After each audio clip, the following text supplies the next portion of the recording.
Hi అండి. నమస్తే. Welcome back to our channel. ఇవాల్టి మన రెసిపీ వచ్చేసి టీలో వేసుకునే ఒక హెర్బల్ పౌడర్‌ని మీ అందరికీ చూపించబోతున్నాను. ప్రస్తుత కాలంలో వర్క్ ఫ్రమ్ హోమ్ చేసుకుంటూ, ఇంట్లోనే ఉంటూ అసలు బయటికే కదలకుండా మెంటల్‌గా స్ట్రెస్ రిలీఫ్‌గా ఫీల్ అయ్యే వారి కోసము మంచి ఉపశమనం కోసం ఈ టీ పౌడర్‌ని మీకు చూపించబోతున్నాను. వర్క్ స్ట్రెస్‌ని తగ్గించడానికి ఇలాంటి ఒక హెర్బల్ టీని ట్రై చేయండి. ఖచ్చితంగా మీకు రిలీఫ్ ఉంటుంది. అలాగే ఇప్పటివరకు అమ్మతో వంట ఛానల్ ఎవరైనా ఫస్ట్ టైం కనుక చూస్తున్నట్టయితే మన ఛానల్ తప్పకుండా సబ్స్క్రైబ్ చేయండి. పక్కనే ఉన్న బెల్ ఐకాన్ని కూడా ప్రెస్ చేయండి. ముందుగా సబ్స్క్రైబ్ చేసిన వాళ్ళు ఈ వీడియోస్ని ఫాలో అవ్వడానికి ట్రై చేయండి. ఇప్పుడు దీని ప్రాసెస్ని చూద్దాము. ఒక ప్యాన్ని పెట్టుకొని అందులో 2 స్పూన్స్ దాల్చిన చెక్క, 2 స్పూన్స్ ఇలాచీలు, 2 స్పూన్స్ జాపత్రి, 2 స్పూన్స్ స్టార్ ఫ్లవర్స్ని చిన్న ముక్కలుగా చేసి వేసుకోండి.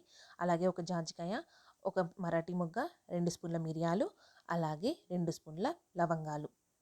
వీటన్నిటిని కూడా దూరగా వేయించుకోండి. ఈ మసాలా దినుసులతో పాటుకు 50 గ్రామ్స్ శొంఠిని కూడా వేసుకొని కొంచెం కలర్ చేంజ్ అవుతూ మంచి ఫ్లేవర్ వచ్చేంత వరకు ఫ్రై చేసుకోండి. ఇలా కాస్త కలర్ చేంజ్ అయ్యి మంచి అరోమాటిక్ స్మెల్ వస్తున్నప్పుడు వీటిని చల్లార్చుకోవడానికి ఒక ప్లేట్లోకి ట్రాన్స్ఫర్ చేసుకోండి. ఇప్పుడు ఇదే ప్యాన్లోకి 2 స్పూన్స్ సోంపును వేసుకొని త్వరగా 2 నిమిషాల పాటు ఫ్రై చేసుకొని తీసేసుకోండి. ఇందులోకి వేయాల్సిన మెయిన్ హెర్బల్ మిక్స్లు తులసి దళాలు, వీటిని ఆకులతో పాటు తీసుకోవాల్సి ఉంటుంది. అలాగే ఒక కప్పు వరకు గులాబీ రేకులు, ఒక కప్పు వరకు ఎండబెట్టిన పుదీనా, ఈ మూడింటిని ఖచ్చితంగా వేయాలి. ఇది వేస్తేనే మనకు టీ మిక్స్ అనేది చాలా టేస్టీగా ఉంటుంది. హెర్బల్ టీ అన్నందుకు ఈ హెర్బల్స్ని ఖచ్చితంగా వాడాల్సిందే. ఇవి కొంచెం ఒక 5 మినిట్స్ రోస్ట్ అయితే సరిపోతుంది. తులసి ఆకులు, తులసి దళాలు కాస్త ఫ్రై అయితే సరిపోతుంది. మనం పుదీనాని, గులాబీ రేకులను ఎలాగో ఎండబెట్టుకున్నాం కదా, ఇప్పుడు వీటిని కంప్లీట్గా చల్లారిన తర్వాత ఓ మిక్సీ జార్లోకి తీసుకొని మరీ మెత్తటి పేస్ట్ లాగా చేసుకోకండి, జస్ట్ బరకగా చేసుకుంటే సరిపోతుంది.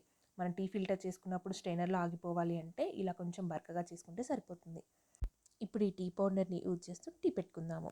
మనం ఎంతమందికి అయితే పెట్టుకోవాలనుకుంటున్నామో అంతలా టీని అడ్జస్ట్ చేసుకొని, మనం ఒకరికి పెట్టుకోవాలనుకుంటే సగం స్పూన్ వేయండి, ఇద్దరికి పెట్టుకోవాలనుకుంటే 1 ఫుల్ స్పూన్ వేసుకుంటే కరెక్ట్గా సరిపోతుంది. ఈ పొడిలన్నింటినీ వేసుకున్న తర్వాత ఈ టీ పౌడర్ని అలాగే ఈ హెర్బల్ మిక్స్ని బాగా మరిగించాలి. అలా మరిగిన తర్వాత మాత్రమే పాలని అలాగే షుగర్ని యాడ్ చేయాలి. మనం వేసిన ఆ హెర్బల్ పౌడర్ మిక్స్ వాటర్లో మరుగుతేనే దానికి రసం దిగుతుంది, టేస్ట్ అనేది మనకు పర్ఫెక్ట్గా తెలుస్తుంది. మీ పాలని, షుగర్ని మీకు నచ్చినంతగా అడ్జస్ట్ చేసుకోండి. ఎంతమందికి అయితే పెట్టాలనుకుంటున్నారో అంతలా అడ్జస్ట్ చేసుకోండి. ఇప్పుడు ఇలా పాలు, షుగర్ వేసిన తర్వాత ఓ 2 to 3 మినిట్స్ మరిగించుకున్నామంటే వెంటనే సర్వింగ్ గ్లాస్లోకి తీసుకుంటే టీ అనేది రెడీ అయిపోతుంది. ఇంతే, సింపుల్గా టీ పౌడర్ని ఎలా తయారు చేసుకోవాలో చూసుకున్నారు కదా. ఈ వీడియోని కనుక మీకు నచ్చినట్లయితే లైక్ చేయండి, షేర్ చేయండి. తప్పకుండా ఈ రెసిపీని మీరు ఇంట్లో ట్రై చేయండి. మీకు ఖచ్చితంగా నచ్చుతుంది, నేను గ్యారంటీ. ఈ టీ పౌడర్ మిక్స్ని మీ ఇంట్లో ట్రై చేసి ఎలా వచ్చిందో నా కామెంట్ సెక్షన్లో చెప్పండి. ఈ వీడియోని లైక్ చేయండి, షేర్ చేయండి. ప్లీజ్ మన ఛానల్ని సబ్స్క్రైబ్ చేయండి. మీ వీలైనంత ఎక్కువ మంది ఫ్రెండ్స్తో, ఫ్యామిలీ మెంబర్స్